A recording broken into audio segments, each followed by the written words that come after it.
Good morning and welcome to the Life Expansion After 50 podcast. In today's episode, we continue our exploration of the unseen power of words. Last week, I invited you to identify a belief that may be holding you back in some way, something relatively minor, so you can practice learning the process with greater ease. Before we dive in, I want to emphasize that this isn't about mental health. My aim is to empower business-minded individuals, salespeople, leaders, owners to tap into more of their own agency and their personal leadership, and through that increased agency, unlock their untapped potential. Now, this mini-series I'm doing on the unseen power of words will guide you through a unique perspective on the stimulus response cycle. Why? Because I've taken the stimulus response cycle, and instead of it being just stimulus response, I've broken it into like 8 different dimensions that we go across. And we're starting with pre-stimulus, and it goes all the way to what I was talking about earlier, where if anything still gets through and we get triggered, we have the emotional modulation to take care of it from there. Today, we'll focus on what I call the pre-stimulus stage. And there's a few things in the pre-stimulus stage: priming, beliefs, stories. And today, although it's out of scope, I'll talk about our condition, which is related to conditioning. The mini-series will guide you through the unique perspective on stimulus response cycle. Today, we focus on what I call the pre-stimulus stage, and our topic for this episode is beliefs.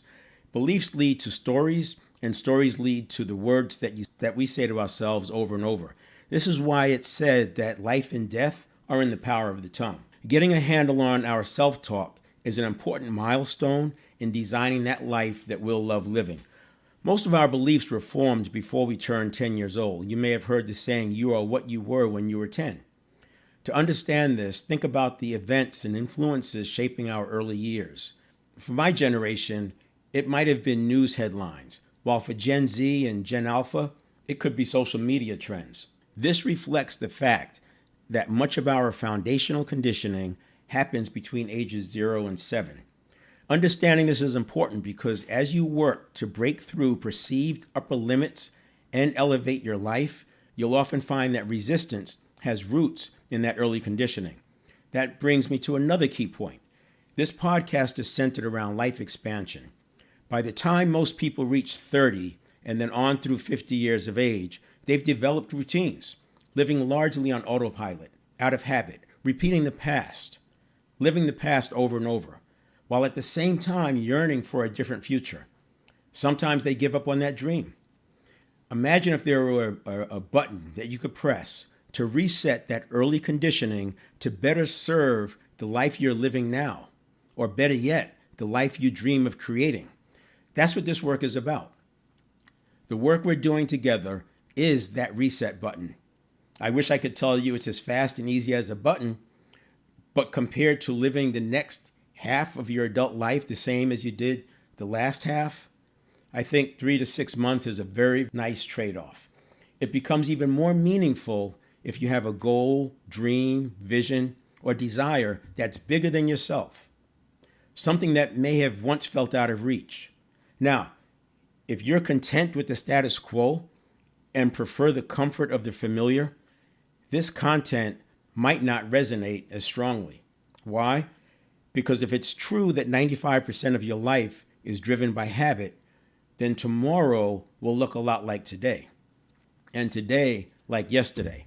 If that brings you satisfaction, why put in the extra work?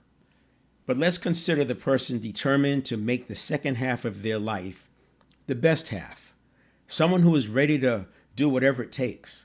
For that person, there will be hundreds of thousands of new moments, brand new moments, unfamiliar, vastly different from the past, full of surprises and opportunities. In that case, living 95% of our life by habit won't really serve us that well. Instead, we'll need new habits, ones that help us thrive amidst volatility, uncertainty, complexity, and ambiguity, because in that space of VUCA lies access to infinite possibilities.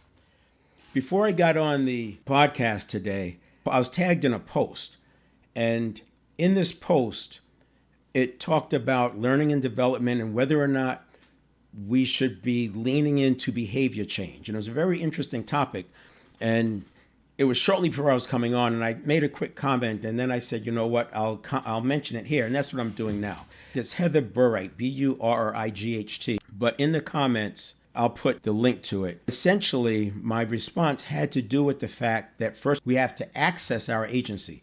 I think people always have the agency. The question is whether or not we access it, right? We always have our potential, but do we access it? And in order to access that agency, I say we have to have personal leadership, right? We have to make that choice that we're going to lead our lives. And then through that choice, we can then do the things necessary to have agency. And from that point of agency, then presented with the references, we can decide whether or not we want to change our behavior, whether or not we want to change our values. And that was the specific point, I think, in the post. It was not just the beliefs, it's the values, because you start messing around with people's values and beliefs, that feels like it's crossing the line.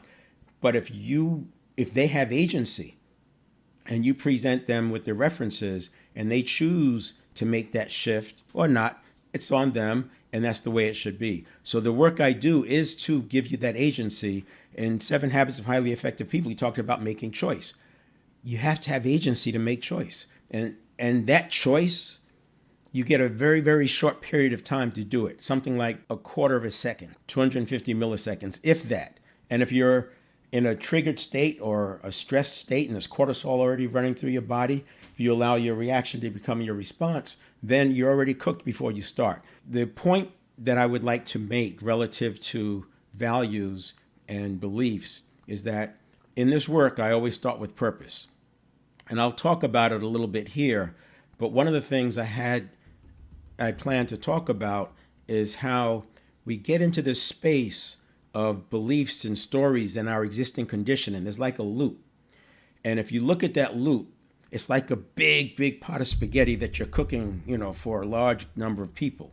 And I tell you that there's one of those strands of spaghetti is actually artificial, but it looks the same as the other. Imagine going in and looking for it. That's kind of like what it feels like. But if you start with purpose, and you make the purpose bigger than yourself, and you accept the fact that you will do the inner work necessary to meet that purpose, then it takes that whole pot of spaghetti and makes it irrelevant, because we're starting from post that. That's why I won't work with anybody for free, because obviously it's very convenient, but I don't have the right to push against their resistance, because their resistance is coming from a place of survival, and it could be existential level, and we don't know what else is connected to it. But when they pay, that is my ticket to say they want this badly enough, and then it gives me the right to push through their inner resistance. Now, of course, they can always back out. They can always decide, I've had enough. But people will go through some pain. I mean, people cry, people freak out, people get mad and yell and scream, and then they send you a text, I'm really sorry, but because they're going through the cognitive dissonance that exists between the line that's above us that we can see.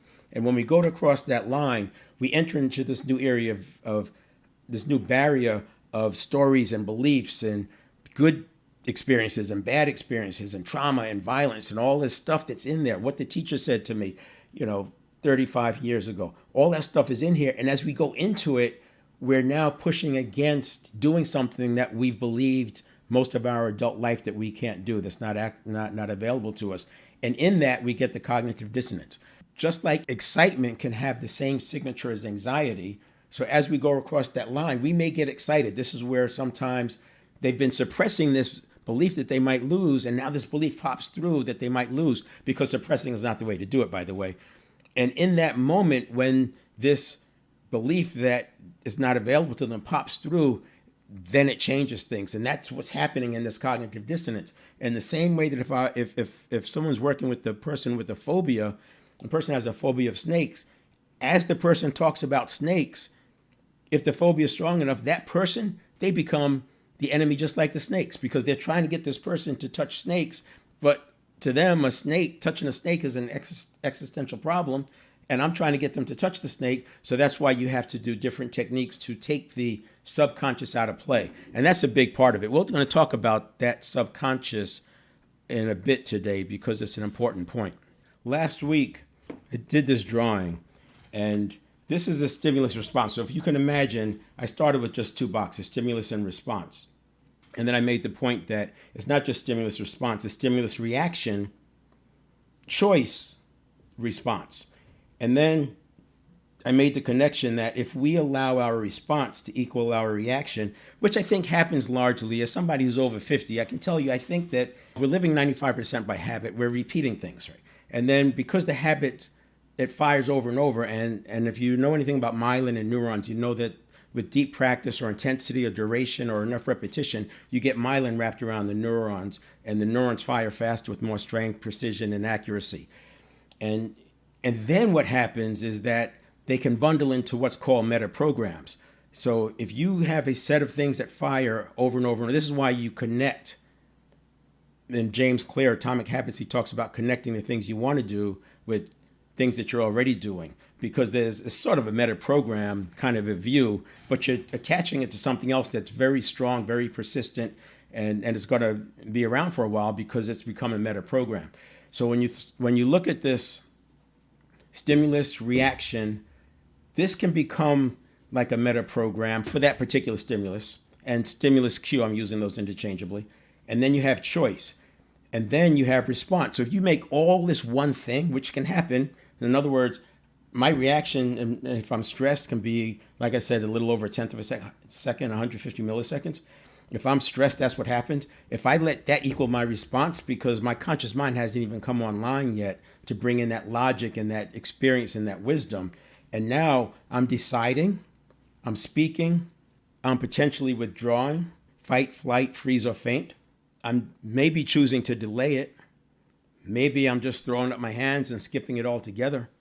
The challenge with this is not the end of the world if you recognize that your habits are not yourself. Now, you've heard this before. You are not your behaviors. But your behaviors are your personality. So it's like, yeah, but, I don't really get that. If my behaviors are my personality, and my personality is who I am, then how can you say I'm not my behaviors? I can say it like this. Your behaviors are from your habits. That's the 95%. If I'm talking to a person and they say they want to stop smoking cigarettes, but then on the other hand, they keep smoking cigarettes, I cannot look at both of those entities as the same level. The one that says, I want to stop, and I can connect it to they've connected it to their purpose. They're paying to have the work done, whatever. I don't do that kind of work. But if they're paying to have that work done, then I can knowingly say that the person saying, I want to stop, is them. That's who they really are. The entity that's making them smoke is a set of habit patterns. And that entity is a physiological thing. It's a thing. It's not a being. The being is who's saying, I don't want to smoke. The thing is this network of neurons, the synapses, the neurotransmitters, dopamine and serotonin, this chemical cocktail that's working to get them to smoke cigarettes. So once we can separate it, now we can have a conversation. So what that has to do with this is, if you believe that your subconscious stimulus reaction, if you believe that that's your being, that's who you are, then you will double down on these things that it caused you to say or decide or do. You can experience this. You might remember this, where you're faced with something, you blurt out an answer, and then people ask you to justify the answer, and you do. You justify it, and then you fight over it. You double down on it, and then you write pieces about it because you are so committed. Cognitive bias kicked in, right? Consistency and commitment bias, and confirmation bias. It's already told you, and now you think it's you, so you're thinking, my subconscious has kept me alive. It must know what it's talking about. This is what it made me say. Now I have to figure out what that means. And, they say, well, yeah, everything happens for a reason. So you back into what it means. But if I could get that person to pause and say, wait a minute, that's not me. I didn't mean to say that. And you can do that. You can literally say to yourself, cancel. I cancel that. And then restate what you really mean. And this will save you so much trouble in life, because who wants to spend their life defending something that came out of conditioning that happened 40 years ago? So that's why I say you are not your behaviors.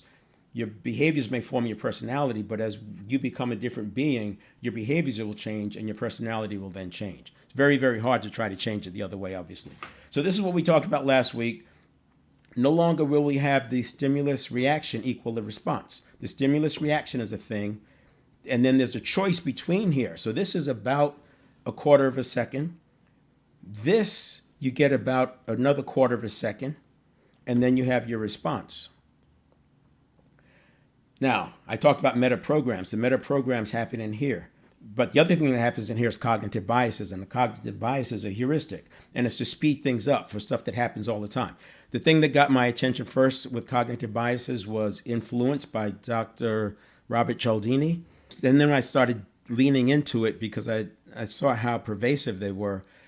The one that I see and I think is very easy to understand because it shows up in marketing, advertising, it shows up in, that's why we have conspiracy theories. Confirmation bias. Confirmation bias says that once we see something or believe something, that we will make other things fit that narrative. We'll automatically believe them if we believe it strongly enough. Okay, yeah, I get that. But watch this. Studies show, and they did this with research, if you are introduced with new information and for some reason you believe it's undeniably true, and I present you with 3 pieces of information from a particular source, and you believe that those pieces of information are undeniably true, then you'll automatically believe the 4th one. Now, this is research, cognitive bias, so there's going to be exceptions. You'll automatically believe the 4th thing from them, but the worst part is that it will take 11 iterations of counter facts or counter information for you to start doubting that source. And as long as the source every once in a while throws in some more undeniably true information, you could be locked in forever. It's kind of like that duck in psychology classes that would peck on this button, and when pecking on the button, it would give the duck food, and then if they stopped giving it food, the duck eventually stopped pecking on the button. But if the researchers went random and gave it food sometimes and didn't give it food other times, the duck would click that thing for the rest of its life. So that randomness that gets in there can create that. That's why you can have cults and conspiracy theories, because once they stop believing it, they believe everything else. And it's not that they're being mean or nasty or think, they just literally believe it. It's tied in. All right, now, pre-stimulus. Last week I talked about priming, and then we have beliefs and stories. The other thing I want to add, though, now we're going to look at it because I want to go to a new page and draw it a little bit differently. Over here we have our stimulus response bubble or cycle, right? We have the S, the R, and then the response. We have the cognitive biases in there, and we have the meta programs in there. And so this is a thing. And what's interesting is this thing is on the short end, 750 milliseconds, and on the long end, let's call it 3 seconds. So 3,000 milliseconds on the long end. And that's arbitrary. I mean, I'm not a scientist, and we could talk about that. But the reason I put 3 seconds in there is because that gives enough time to assess. But then there's another part out here that's, I would call it 3 minutes, that I would still put as part of this. This whole thing is what I call the stimulus response cycle. This is my version of it. This is access to those powerful present moments that can change your life. There's about 65,000 seconds in your waking day. If you consider that there's sometimes more than one moment in a second, you can see that in a day, accessing the powerful present moment is the gateway to you changing your life. And the powerful present moment is not just that moment, it's the pre-stimulus, during the stimulus response, and then the post-stimulus response. And that post-stimulus response, I use it as 3 minutes, because after 3 minutes, it requires different work. Inside the 3 minutes, I can build this whole thing into a habit. This whole thing can be habitual. So when I talk about the automaticity of the subconscious, I'm talking about creating a stimulus response cycle that serves you, and that stimulus response cycle will be a few minutes. In the beginning, it could be a lot more. The conditioning is way out here, right? That's where it really starts. We start with the condition. And this condition is where we are. Now, a person could be energized, they could be defeated, they could be stressed out, right? They could be on edge. There's all sorts of different adjectives for their condition. They could be rigid, they could be chaotic, but this has a lot to do with what happens over here, because if you're out of sorts over here, it's going to be harder to manage this. So we've got to come upstream and manage these things effectively. And then we have, this is where I started picking up last week, we have priming. We also have beliefs, and we have stories.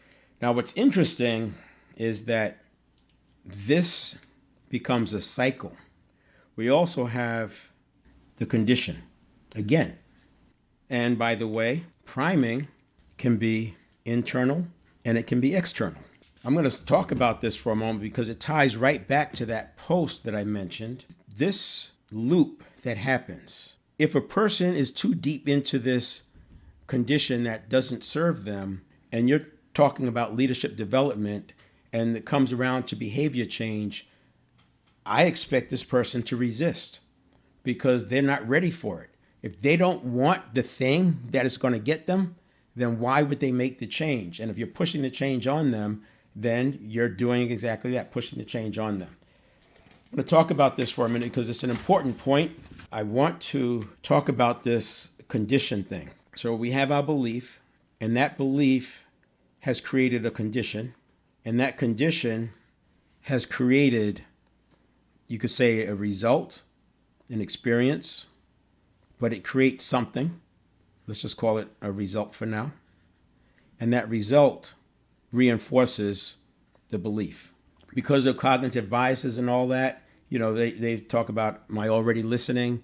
This sometimes you get into this loop and you just can't break it because you just keep going back. And people, why do I always do that? Well, you always do it because you always do it. Well, why can't I stop doing it? Well, you can't stop doing it because you're always, it's like the loop. What I want to do first is let's go to another example where you have the belief and then you have, instead of the condition, you have the action. This is why they say action trumps everything. If you want to make a change, you start with action. You have to get up and do some things. I can make a very good case why getting up and taking a walk can actually interrupt your pattern. It has to do with the way the subconscious scans for threats when you go through a doorway or when you go into a new environment. Also shifting your attention. Sometimes you've been in situations where you're kind of stressing out and then something bigger, badder, crazier shows up and you focus on that and you can't even get back to the thing you were thinking about because this has your attention. So we can actually do that with habit. We can do that with habit. It's what happened with the positivity exercise as I talked about it this morning. And then we have action, which leads to a result, and that result reinforces the belief. So this, you would say, is a good loop. But I would say there's even a better loop. And that better loop would be, we have the belief, we have potential. The belief changes our potential. It changes what we think is possible. And this gets to the post about learning and development. If the person doesn't see that there's potential out there, it makes it very difficult for me to try to change my behavior to get something that I don't believe exists. If I don't believe that something is available to me, then why am I going to go through the work that you're telling me will get there if I don't believe that's there? So the first thing we have to do is believe in the potential. When you believe in the potential, then you can take a different kind of action. And that action will get a different result. And the other thing that came to mind with that post is that it's very easy to slip into being a victim without realizing it because we sugarcoat it, we dress it up with nice words. But a victim mentality is a victim mentality. And it just depends on how far upstream you want to go. If I'm a victim mentality because of my stimulus response and my subconscious, and that's the way I'm built, and that's the way I'm wired, and I was conditioned from 0 to 7, that may not sound like I'm being a victim, right? It may sound like I'm accepting the fact that human beings are this way.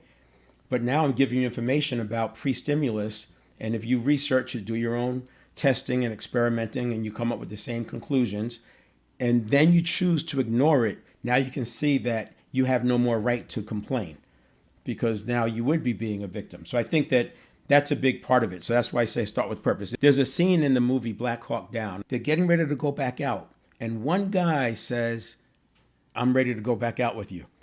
And the experienced person looks at him. Now, I don't know what was in that person's head that inspired that scene, but I will tell you, he probably saw, based on the facial expressions, he probably saw that this person didn't really believe that they would prevail, that he was going because it was his duty, but not the kind of duty that rises up, the kind of duty that makes you do something because you're obligated. He was obligated to go back out. So he said, I'm ready to go back out. Now they only have 5 or 6 soldiers going back out there this time. And there's 1,000 enemy on the roofs. They have the advantage, but yet they were going into this and he's willing to not take this extra body.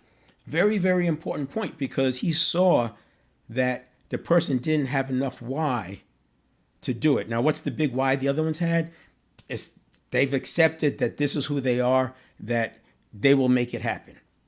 And that replaces, I guess, the why, or you could argue that is a why. But I'd put that in there because I think too often we skip that whole part of it and we let people be victims and then try to give them solutions that require agency.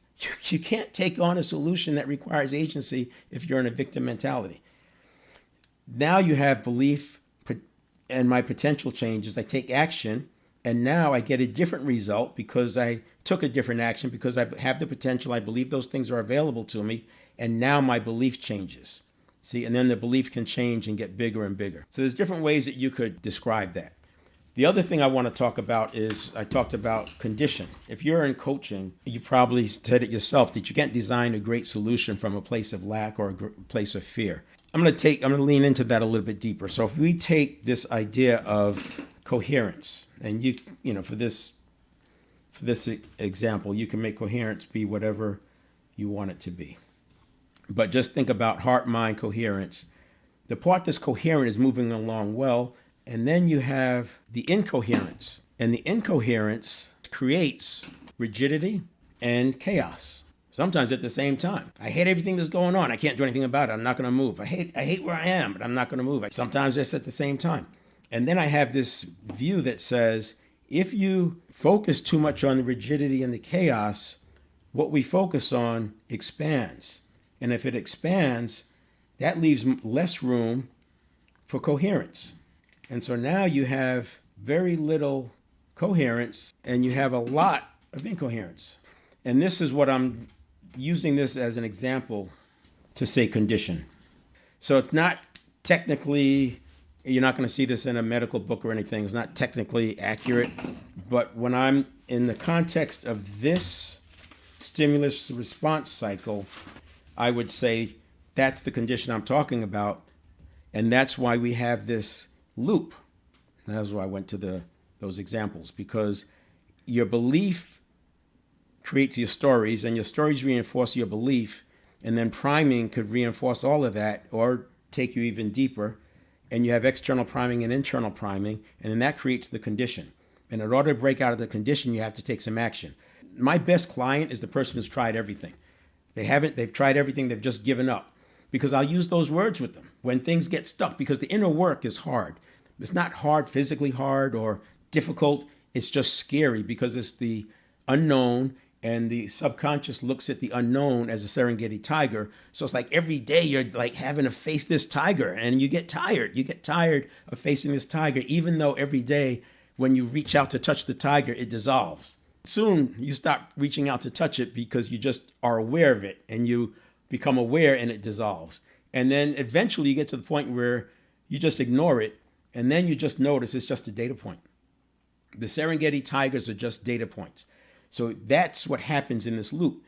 And this is not a shameless plug. It is a shameless plug, but it's not meant to be that. That's why when the client pays for the coaching, they're already probably halfway there. Now they need the tools and the resources. But that is the action that shifts this whole thing towards the condition being better. The thing I should say about the internal and external priming is that you have to be aware that everything is atoms. If you accept quantum physics view of the world as opposed to Newtonian physics, everything is atoms. And the same way we are, that's sort of how our cells are. So if you work in an organization, the internal environment of the organization is your external environment. And we respond to our external environment. Put you into a Cold climate, you acclimate, right? Put you into high altitude, you acclimate. We respond to our external environment. It makes sense when people talk about it, the physical. They don't realize it happens at the minute level in energy as well. Take it a step further. Our internal environment, which could be toxic because of the stress, because of the kind of foods we eat, lack of sleep, whatever, our internal environment is the external environment of our cells. The cells are supposed to be going after nutrients. That's what's keeping us alive, right? And thriving. So let's say the external environment becomes so toxic. What happens to the people in that organization? Right? Their performance goes down. They start to check out. They don't have the resistance. They get sick, all these things. What happens if your internal environment is toxic? The cells shut down. So they've shown that cells have two configurations. One configuration when they're going after nutrients, think about eating and growing, and another configuration when they're in protective mode. So when there's threats around them, the cell goes into protective mode. Why? So it can live to eat another day. What's interesting is it can't go after nutrients when it's in protective mode. So now that's why you can see that shutting down creates more and more and more problems. So if you're in a toxic environment and your body, that's your external environment, you respond and become a different kind of a person, and that creates toxicity inside. Now your cells are shutting down and you're not getting the nutrients you need, and that creates more stress. And now your brain is starting to leach from other organs to make sure it gets what it needs. And you can see why people say that you can create your own illnesses. And that's a way of looking at it. And again, you could research this, Google it, come up with your own version. But what I'm telling you is backed up by research, by peer-reviewed research. And that's what I look for. I look at peer-reviewed research, used research to make your decision with the references. That's why I started with this conversation, that if I'm going to change somebody's behaviors, it's not about me changing their values and behaviors. That's not what I want to do. I want to present them with the references and enable them to have leadership and agency, and then they decide based on the references what they want their beliefs, values, and attitudes to be. And that's what designing your life comes down to. So I talked about last week that we should come up with a belief that's kind of minor, and one that's been holding you back, the ones that's been getting in your way, and we're going to do something with it. Because we started talking about the power of words, but look where belief is. Belief is way over here on the continuum or on the path, and it's impacting condition, and it's your conditioning. So if we come way back to the beginning and we're talking about belief way over here, you can see why I'm starting with belief. So this exercise is to help you look at belief in the context of references. So for example, I can tell you that I can change my heart rate. I was having surgery, and because of my background in martial arts and all, I used to play this game with myself whenever I was hooked up to one of these machines, and I would change my heart rate. So if I tell you that I can change my heart rate up and down, you may or may not believe that. But then if I can show you references of why it's possible, or better yet, if I ask you, what references do you have that tell you it's not true? And you don't have any references. See, by talking about the references, we can then change a belief. And this is why once you do this work, awareness alone can be enough to make the shift, because you're now doing it with agency. I'm going to come back to the heart rate because it's an important point. Imagine that you have this belief, and I want you to frame it up. I want you to put it into a statement that it's something that when I do this, this happens, or when I want to do this, or I take steps to do that, something happens, or I'm prevented from doing it, or there's something external that happens. Whatever that belief is, I just want you to have that kind of a statement. And you don't know where it's coming from. You've asked yourself multiple times, why do I do this? I don't know why I do this. Why does this always happen to me? That kind of a belief, but nothing major, nothing existential, just something minor. So now you have that sentence in your mind, or make a note of it. I want you to imagine that you're walking into a movie theater. And as you walk into the movie theater, you notice that the screen is on your right. There's a projection booth up there on the left, but nobody's in the theater. So you don't know what this is about. So you go and sit in the center of the movie theater, right in the center, and you're looking at the screen, and the screen is blank. And then you get an instruction that says to float out of yourself, Leave yourself there in the center of the movie theater and float out of yourself and float up into the projection booth and wait for instructions. So now you go up to the projection booth and you're watching yourself watch the screen. Watching yourself watch the screen. And then you get the instruction to turn on the projector. And the projector says this is going to be your life, and you are going to start running through your life. And notice the first time that you remember experiencing that belief first came to your awareness. So you're going to run through the movie, through your life as a movie, and you're looking for the first time that belief showed up. Maybe it's the first time you formed it. Maybe it's when it was given to you. Maybe it's the first time you became aware of it. And note that point. And then go on with your life and note the next point that belief came up. The next time that belief comes up, note it. Notice what's around it. Now stop the film from the projection booth. Remember, you're watching yourself watch yourself. And you should have 2 data points where that belief showed up. Turn off the projector and come back down to yourself. Now you can leave all that there because you can come back to this theater anytime you want to look at things from your past life. And I want you to answer the questions for yourself. What was around you at that time? Who was there? What was the source of that belief? Who were the collaborators? Who were the corroborators?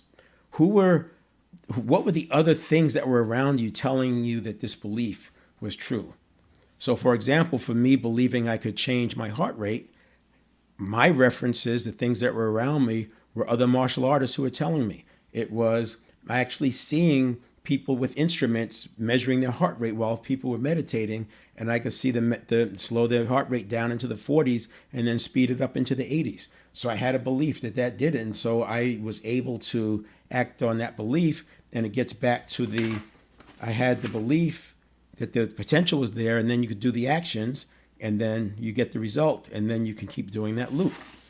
So I want you to notice what was around you. Now that source, the information, the corroborators and collaborators, those become references. Now I want you to look at the references. Were the references definite experts for that information, or was it just somebody telling you? Where was it on that continuum? Was it just some random thought? Was it maybe a grandparent who said, this is the way life is? Or maybe it's just something you read. Maybe it was in a comic book. Whatever those sources were, I want you to identify them. And then ask yourself, knowing what you know now, are those references strong enough for you to have this belief? And before you answer that question, now what we have is, we have a belief that something is not available to us, and it's why we trip over things or we feel like it's self-sabotage, but it's not. And that belief, we've now stacked other things on it. So on top of this belief, we've stacked some things, because that's what you do with beliefs. You stack other things on it. So now we have these references, or the legs, and it's hard to change a belief because we've got these things stacked on it. But what's interesting is if the references are weak enough, it's like court, and the attorney is looking to discredit the witness. If I can discredit the references to the point where you don't think that they are references anymore or valid, then the references have to fall, the belief has to fall. But before the belief falls, what you can do is give yourself another set of beliefs so you can now offload those blocks or whatever you've built and stacked up. You can offload them. Now, I'm showing it here as a thing that's taking a minute or two, but when you've done the work, just the awareness that you have to change a belief, this happens in an instant. It's one of those moments that it changes everything in an instant, and now you have a new set of beliefs or a new belief that's on new references. That is the exercise that you can use to go back and look at your existing beliefs. And I would start with the mild things where you've said to yourself, I don't know why I always do that. Why do I like chocolate candy so much? Why do I eat chocolate candy when I'm stressed out? And we can now I wouldn't overdo it, but just take it, go slow with it. Don't look for a panacea. Don't expect it to be and it's just giving you a data point, because what we're doing is we are actually going to introduce some things to you. So there's 2 or 3 beliefs that I'm going to ask you to consider, at least as we go through these series. The reason I talked about the heart rate, and I wanted to use that as an example, is because Epigenetics is literally the influence we have over our gene expression. So there's roughly 20,000 genes. That number's gone up and down from 19,000 to 23,000, depending on what research. But the combinations of all those different genes is how placebos work. It's how nocebos work. It's why in ancient times somebody could cast a spell on somebody, at least this is what I think, and the spell works. And then because they had so much belief that spell was it, that the inner system changed, that gene expression can actually heal. This is why the mystics talk about healing. You're literally changing the genes. And if placebo can get the results of a prescription pill that you believe, why wouldn't that placebo be able to cure some ailment that you have? So I've used this to experiment with myself, chronic injuries, snowboarding injuries, whatever, motorcycle injuries that just were persistent and causing pain. And I was able to get rid of it using, and this work isn't about epigenetics. That's not what it's about. But it's about the fact that gene expression can actually do these things. So that's one. So epigenetics, and the reason I'm not going to talk about epigenetics, but to suspend disbelief until we get through it. Because a person may believe that they have a curse on them, or their family's cursed, or because they were born into this system, or they were born at this time, or in this part of the world, that things aren't available to them. Suspend your disbelief that it's not genes, it's because genes change with the internal environment, and that's what epigenetics is about. So if you suspend belief there, it will allow you to put this fact or this thought that you have some curse or some external thing. It allows you to put that aside. And that's why I talked about changing the heart rate, because there's a very simple version. And the point is you can actually change that internal condition. The next belief that I'll ask you, or next disbelief that I'll ask you to suspend, is that the subconscious is not a mind. This to me is the huge milestone in getting the breakthrough. When I was talking about the stimulus or the reaction equaling the response, and I was talking about how people double down on the decision that they make, when you can see that the stimulus response is not you, that this is the conscious mind the conscious mind is at play over here, this is the subconscious. When you can accept that the subconscious is not a mind, it's a network of neurons, and you look at it as a separate thing, and it is a thing, and I use the example, if a person dies, their mind is gone, their spirit is gone, their soul is gone, but the network of neurons is still there. The energy that was flowing through those neurons is gone, but the neurons are still there, the brain is still there. So of the 100 billion neurons, 86 billion are in the brain. Another 14 billion are in the body. If there's 100 billion of anything in one space, there's not room for much else. So I literally will start most of my assessments with what's going on with the neurons, because it's that clear cut once you see it. So I want you to suspend disbelief, because if you want to see the subconscious as a mind, then a lot of the other things I talk about won't be plausible, because you're looking at the subconscious as a mind. I don't give it that much credit. You'll hear, if you watch all my content, I never call it a mind. It's the subconscious. So the subconscious is, by definition, sub is below. Conscious mind is here, and then we have the higher self. What we did today, that was all about you getting access to your beliefs. But remember, this is about agency. It's not about you adopting a belief that somebody wants you to have. It's about getting the agency so you can make those decisions. And I would say start with purpose. Start with purpose, and then take action to make sure that purpose is meaningful enough to you. Make it bigger than yourself.